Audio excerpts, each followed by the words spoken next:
Guddu film archive की जानिब से आज फिर अपने माजी की एक याद लेकर आपके सामने हाजिर हुआ हूँ। यादें बातें करती हैं। जैसे कि आप सभी लोग जानते हैं कि गुड्डू फिल्म आर्काइव का मकसद पाकिस्तान फिल्म इंडस्ट्री के तमाम फ़नकारों को खिराज तहसीन पेश करना है और ये काम गुड्डू फिल्म आर्काइव तने तनहा अपनी मदद आपके तहत अरसा दराज से करता चला आ रहा है। पाकिस्तान के पुराने आर्टिस्टों को ढूंढ कर उनके इंटरव्यूज़ करना और उनको अपनी फिल्म आर्काइव से मुंतखब उनका नायाब कलेक्शन पेश करना, ये सिलसिला भी कई सालों से जारी व सारी है। यूँ तो पाकिस्तान फिल्म इंडस्ट्री के तमाम फ़नकार हमारे लिए काबिल एहतराम और काबिल इज़्ज़त हैं, मगर चंद फ़नकार ऐसे हैं जिनसे मिलने की हमारी देराना ख्वाहिश थी। इन्हीं में एक नाम गुलकारा रूना लैला का भी था। जैसे कि आप सभी लोग जानते हैं कि वो अरसा दराज से बांग्लादेश में मुकीम हैं। हमारी ज़िंदगी में खूबसूरत ऐसा दिन भी आया कि जब हमारी रूना लैला साहिबा से मुलाकात हुई।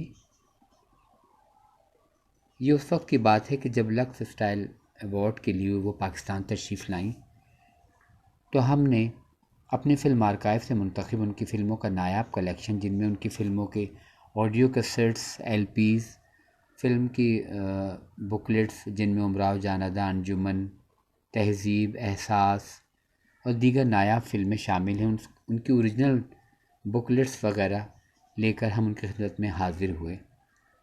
पीसी होटल में उनका क़याम था और वहाँ वो अपनी सहेलियों के हमरा अपने दीगर लोगों से मुलाकातें कर रही थी, तो हमें भी उनसे मुलाकात करने का शर्फ़ हासिल हुआ और फिर हमारा भी नंबर आ गया। सबसे पहले तो हमने उनको सलाम किया और उनके घुटनों को हाथ लगाया। मैं आप देखने वालों से ये बात शेयर करता हूँ कि मैंने ज़िंदगी में फ़नकारों में 3 फ़नकारों के घुटनों को हाथ लगाया। मैडम नूरजहान, ज़ुबैदा ख़ानम साहिबा और फिर रूना लैला साहिबा की। हमारे हाथ घुटनों से हटाते हुए उन्होंने शुक्रिया कहा और फिर हमने उनको अपने बारे में बताया और अपने आर्काइव का तारुफ़ कराया। वो बड़े गौर से हमारी बातें सुन रही थी और बोली कि ऐसा होना चाहिए, आर्काइव तो बहुत ज़रूरी है, चाहे वो किसी भी मुल्क की हो, और आप ये काम कर रहे हैं और आपने जो बताया मुझे बड़ी खुशी हुई। और फिर हमने सबसे पहले फ़िल्म अंजुमन की बुकलेट उनको दिखाते हुए कहा कि ये लीजिए अंजुमन की बुकलेट, जिसे बड़े खुशी से उन्होंने लिया और मुस्कुराते हुए उसके वर्क़ पलटने लगीं।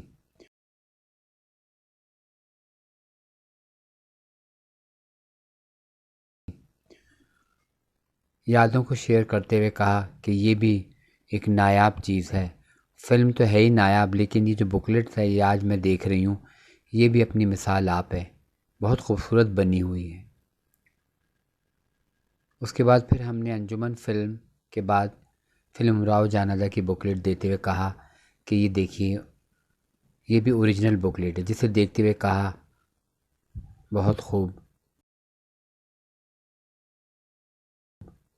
हमने कहा आपको याद है इस फ़िल्म के गानों का, कि आपके पेपर हो रहे थे और निसार बज़मी साहब बज़िद थे कि आप ही इसी फ़िल्म के गाने गाएंगी।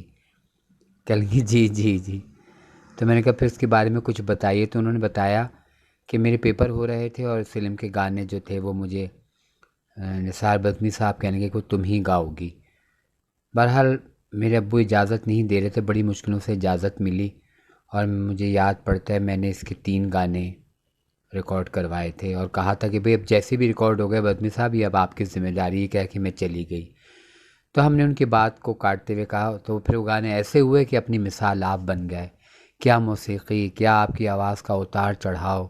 कुछ बता सकती हैं कि कौन से गाने थे वो 3 जो आपने रिकॉर्ड करवाए थे? तो उसमें उन्होंने कहा कि एक तो मुझे याद है आप फरमाएं क्या ख़रीदेंगे, और एक शायद काटे ना कटे रे, और तीसरा मुझे इस वक्त आ नहीं रहा, शायद झूमे कभी नाचें, कुछ इस तरह कर है। बहरहाल हमने कहा वो एक मिसाल बन गए। क्या खूब गाने थे, क्या खूब वक्त था, और क्या खूब लोग थे कि जो अब ये चीज़ें ना तो नज़र आती हैं और ना हमें कहीं सुनने को मिलती हैं। उनकी दो तीन सहेलियां भी थीं, एक कराची की फरजाना बाजी थी और एक उनके साथ आई हुई उनके रिश्तेदार भी थी, और समरीन साहिबा, उनसे जिनसे मेरा अभी तक रब्ता है, बहुत अच्छी हैं, बहुत प्यार करने वाली नफीस इंसान हैं। उन्होंने जब कलेक्शन देखा तो बहुत खुश हुई। वो कहने लगी कि जब हमें इतनी खुशी हो रही, जब रूना देखेगी तो उसका क्या हाल होगा। फिर हमने, क्योंकि वक्त कम था, फिर हमने फ़िल्म एहसास की बुकलेट निकाली और कहा, रूना जी इसका ये गाना हमें खोकर बहुत पछताओगे जब हम नहीं होंगे, ये लीजिए। रूना ने रूना लैलन साहिबा ने वो बुकलेट लेते हुए कहा, ये बुकलेट भी मेरे पास नहीं। जैसे कि आपको मैंने बताया ना कि लोग आ रहे थे जा रहे थे, वक्त भी बहुत कम था और इतनी तवील बात करने का मौका भी नहीं मिल पा रहा था, क्योंकि हम नहीं चाहते थे कि कोई हमारा काम आधा अधूरा रह जाए। बहरहाल हम एक के बाद एक दूसरी तीसरी बुकलेट जो है ना रूना लैला साहिबा को पेश करते, और फिर उसका कोई ख़ास गाना होता तो हम ज़रूर गुनगुनाते। जैसे फ़िल्म ज़िंदगी कितनी हंसी है का गाना था, हो ज़िंदगी कितनी हंसी हैं। हमारी बातें सुनकर रूना लैला हंसने लगती, और उनके साथ सहेलियां जो उनकी आई हुई थी वो भी बहुत हमारी बातों से लुफ्त अंदोज़ हो रही थीं। फिर हमने एक नायाब बुकलेट फ़िल्म टाइगर गैंग की बुकलेट रूना जी को देते हुए कहा कि ये देखिए इसमें भी आपके सॉन्ग्स हैं। तो उस पे कहा कि हाँ ये मुझे याद है कि इसमें मेरे गाने थे। तो उसका भी मुताल्ला करने लगी सरसरी, क्योंकि वक्त बहुत कम था। हमने देखा कि रूना लैला साहिबा जो भी कलेक्शन देखती बहुत खुश होती और उससे जुड़ी यादों को भी शेयर करती। फिर हमने फ़िल्म बेमिसाल की एक बुकलेट दी जिसका गाना हंसती हुई आँखों का काजल, ये देखिए। फ़िल्म आस की बुकलेट मेरी मर्ज़ी मैं गाऊंगी। फ़िल्म शराफत एक साया रोज़ निकलता है।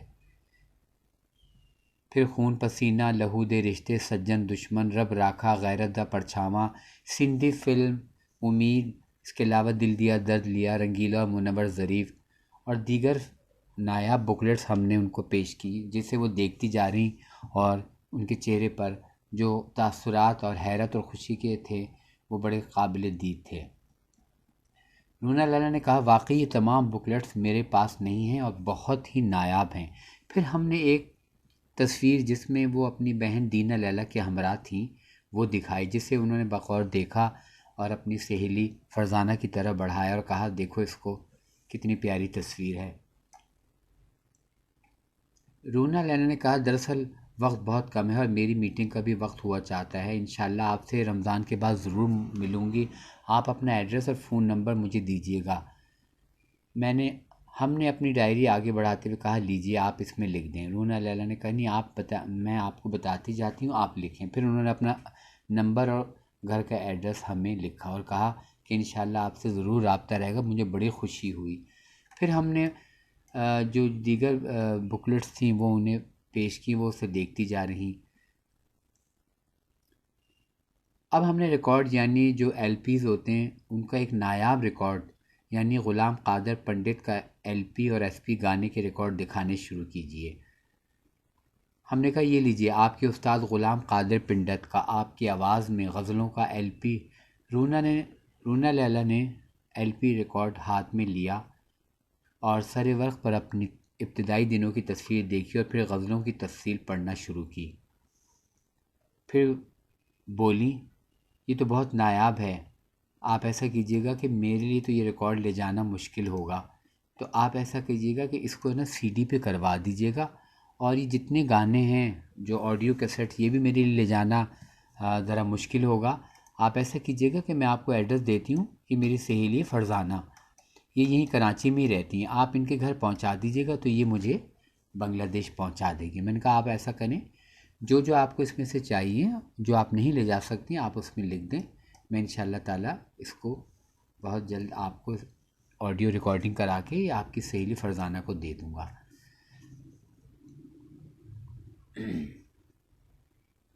फिर उसके बाद हमने फ़िल्म ज़ैलदार का एसपी रिकॉर्ड रूना लैला को दिखाते हुए कहा, रूना जी ये देखिए पंजाबी गाने का रिकॉर्ड, दो दिल एक दूजे कोलों दूर हो गए, रूना लैला चौंकी। हमने कहा इस रिकॉर्ड की ख़ास बात यह है कि नगमा निगार ख्वाजा परवेज़ ने भरी महफिल में ये बात कही कि फ़िल्म ज़ैलदार का ये गाना दो दिल एक दूजे कोलों दूर हो गए एक हफ्ते में 1 लाख रिकॉर्ड बिका था, और ये रिकॉर्ड मिलना बहुत मुश्किल था, इतना मकबूल हुआ था उस वक्त ये गाना। रोना जी तमाम तासुरात और मेरे जो बातें थी वो इतनी खुशी से सुन रही थी और उन्हें बहुत अच्छा लग रहा था। ज़ाहिर एक आर्टिस्ट की आप तारीफ़ करेंगे उसके काम की, उसका ऐसा काम कि जिससे मेरी क्या, मैं समझता हूँ कि हर इंसान और हर फ़न को समझने वाला इंसान जो है वो उनकी काम की तारीफ़ करता है। इसके अलावा फिर हमने फ़िल्म झुक गया आसमान का रिकॉर्ड, जिसका गाना चांद की सेज पे तारों से सजा के सेहरा, रूना जी को पेश किया जिसे वो देखती नहीं, और कहेंगे कि ये गाना अभी तक वीडियो पे मैंने नहीं देखा ना फिल्म।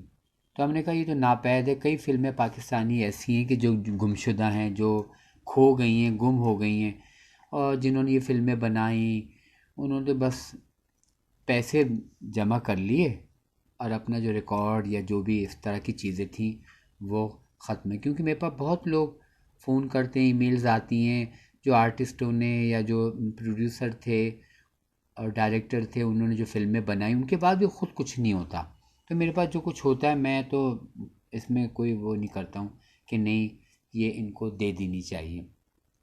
उसके अलावा हमने पूछा कि रूना लैला जी सिर्फ अब मैं अपनी मालूमात के लिए कि मैंने सुना था कि फ़िल्म हम दोनों का गाना जो है उनकी नज़रों से मोहब्बत का जो पैगाम मिला वो आपकी क्या पहली फ़िल्म थी, पहला गाना था?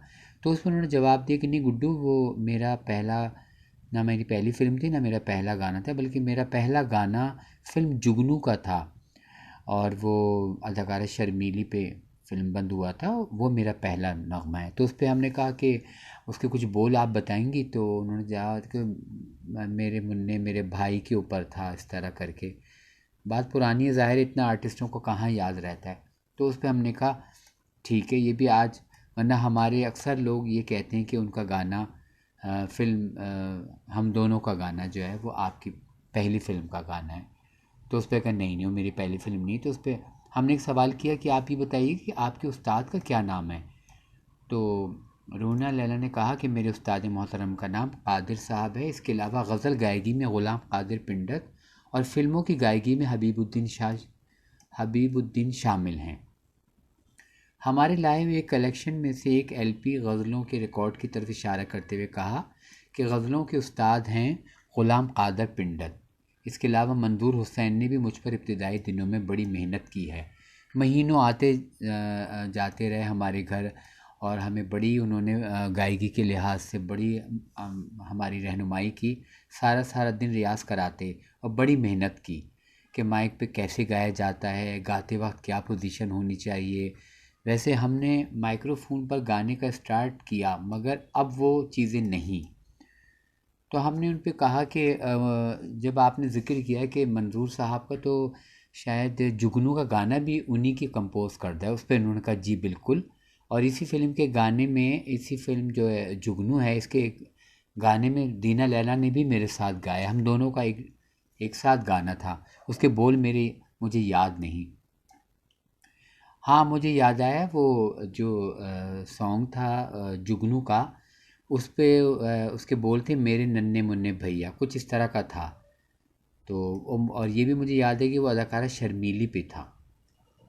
तो उस पे हमने कहा जी बहुत शुक्रिया कि हमारी मालूमात में ये एक इजाफ़ा भी हुआ है। इसी इसी दौरान अपने एक गेस्ट से अंग्रेज़ी ज़बान में कहा कि मेरी तरफ इशारा करते हुए कि इनको मेरी बड़ी मालूमात है और बड़ा कलेक्शन लाए हैं, क्योंकि रूना लैला का तमाम कलेक्शन सामने रखी हुई मेज़ पर सजा हुआ था और वो देखती भी जा रही थी। जो आ रहा था वो देख रहा था और कलेक्शन को देखकर अपनी अपनी राय का इजहार कर रहा था कि कैसा कैसा टाइम था पाकिस्तान फिल्म इंडस्ट्री का, कैसा दौर था, कितना खूबसूरत ज़माना था। अब वो चीज़ें नहीं। रूना लैला भी बहुत अपने माजी को याद कर रही थी।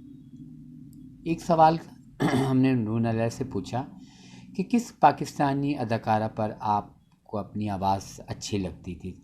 तो रूना जी ने फ़ौरन कहा शबनम और रानी पर अपने गाने मुझे बहुत अच्छे लगते थे। तो उस पर हमने कहा ढाका में तो शबनम रिहाइश पज़ीर हैं, तो क्या आपकी कभी मुलाकात होती है? कहेंगे हाँ बिल्कुल होती है, बल्कि हमारा राब्ता रहता है। तो हमने पूछा क्या हाल है उनका? तो रूना जी ने कहा बिल्कुल ठीक है, मज़े में हैं। एक सवाल के जवाब में हमने उनसे पूछा कि आपके पसंदीदा गाने कौन से हैं? तो रूना लैला जी ने हंसते हुए बोली यही अंजुमन उमराव जानादा वगैरह के गाने, दिल धड़के, काटे ना कटेरे, झूमे कभी नाचें। रूना लैला साहिबा इस फिल्म के गाने तो रानी बेगम पे थे। तो कुछ बताएंगे कि आप कि किस तरह कभी उनसे कोई मुलाकात हुई, कोई वाक़या या कोई ऐसी याद जो आप रानी बेगम के हवाले से शेयर कर सकें, क्योंकि उनका भी शुमार मेरी पसंदीदा फ़नकारों में होता है। तो रूना लैला साहिबा ने कहा वो बहुत अच्छी थी, अक्सर स्टूडियो मुलाकात होती रहती थी, जहाँ मेरे गाने होते थे वो ज़रूर एक चक्कर लगाती थी। और मुझे बहुत अखलाक़ी तो वो थी अच्छी, लेकिन मुझे ज़ाती तौर भी शबनम और ये रानी बेगम बहुत पसंद थी। तो फिर हमने कहा कि अच्छा, पाकिस्तान छोड़ने के बाद कोई ऐसा वाक़या या कोई ऐसी बात जो आपको वहाँ जाकर याद आती हो, आप अफसरदा हो जाती हों?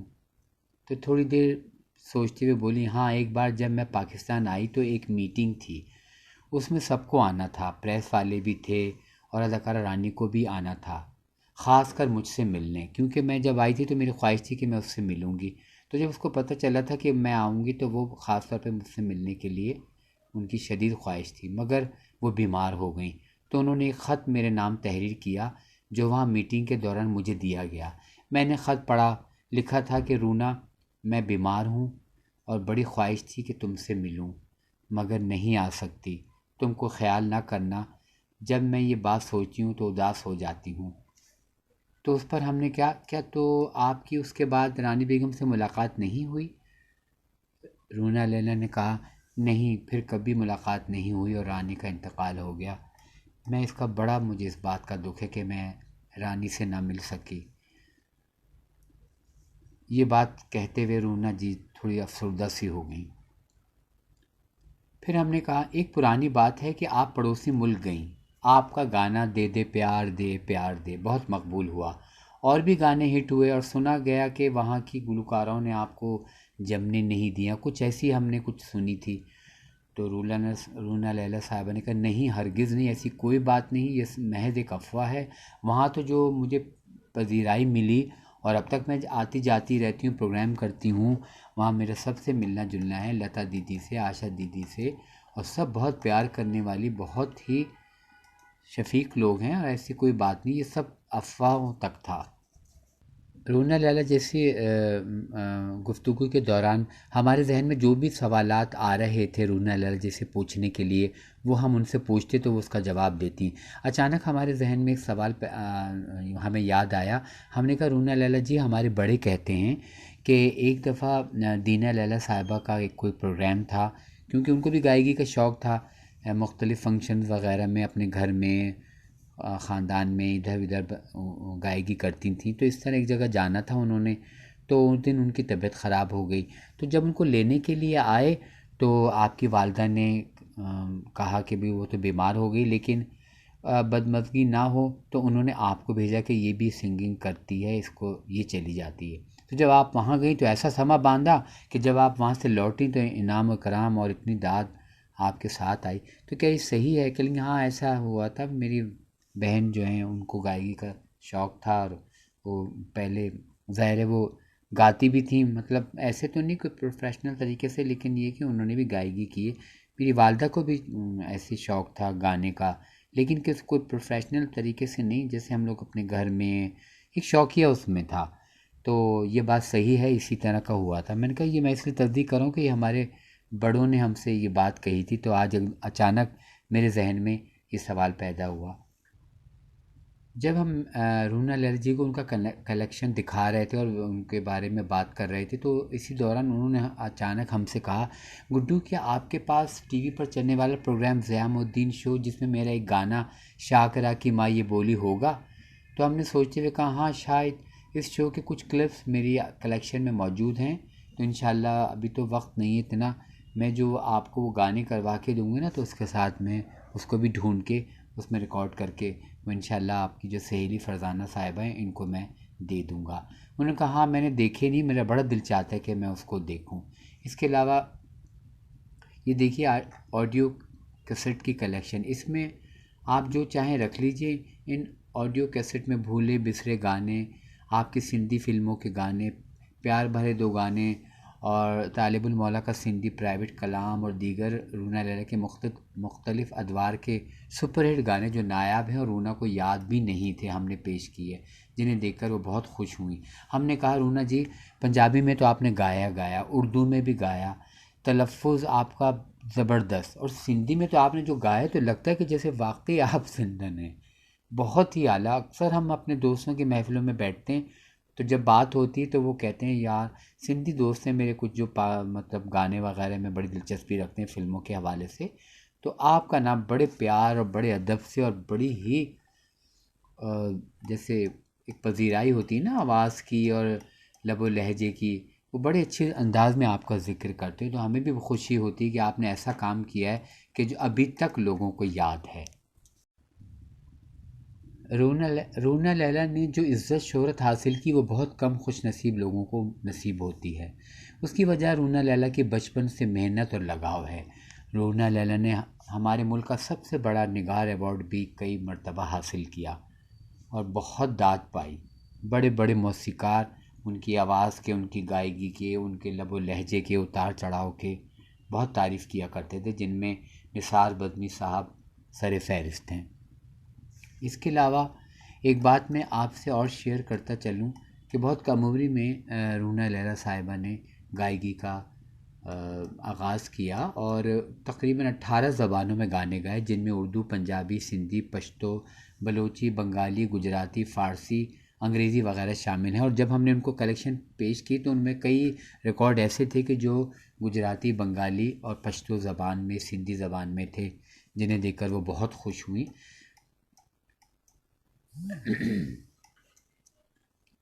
वो अक्सर वक्फ़े से पाकिस्तान कई सालों तक आती जाती रहीं और मुख्तलिफ़ मतलब चैनल वाले उन्हें बुलाते थे और बहुत अच्छा मतलब उनको यहाँ उनका इस्तक़बाल किया जाता था। और ये बड़ी खुशी की बात है क्योंकि पाकिस्तान वाले आज तक उन्हें ना भुला सके। रूना लैला जी को जब हम कलेक्शन दिखाते रहे तो इसी दौरान हमारे जहन में जो सवाल उभरते तो हम उनका जवाब उनसे जानना चाहते हैं। जैसा कि एक सवाल हमारे जहन में आया कि आपके कितने बच्चे हैं, तो उन्होंने जवाब दिया कि गुड्डू मेरी एक ही बेटी है जिसका नाम तानी है और माशाल्लाह शादीशुदा है वो, और उसके 2 बेटे हैं। अपने घर में खुश व खुर्रम ज़िंदगी गुजार रही है, अल्लाह का शुक्र है, सब ठीक है। बल्कि यूँ समझो कि मैं नानी भी बन गई हूँ। ये कहा तो उनकी सहेलियाँ समेत हम सब हंस पड़े। एक बात आपसे और शेयर करता चलूँ कि रूना लैला के पहले वालिद का इंतकाल हुआ था और उसके बाद उनकी वालिदा साहिबा का इंतकाल हुआ। उनका एक भाई है, वो भी माशाल्लाह शादीशुदा है, अपने घर में खुश है बच्चों के साथ। इसके अलावा दीना लैला साहिबा का तो आप सबको पता ही है कि वो एक मारूफ सियासतदान से बेहाई गई थी और उनका कैंसर में इंतकाल हो गया था, अरसा हुआ। गायकी का उनको भी शौक़ था और उन्होंने गाया भी रूना लैला जी के साथ, कई फ़िल्मों में उनके साथ 2 गाने भी हैं उनके। रूना लैला अपने घर में अपने शौहर के हमराह खुश व खुर्रम घरेलू ज़िंदगी गुजार रही हैं। हमारी दुआ है कि अल्लाह ताला उनको हमेशा खुश व खुर्रम रखे। गाहे बगाहे दीगर ममालिक में प्रोग्राम वगैरह भी करती हैं गायकी का और अपने आप को उन्होंने बड़ा संभाल के रखा हुआ है।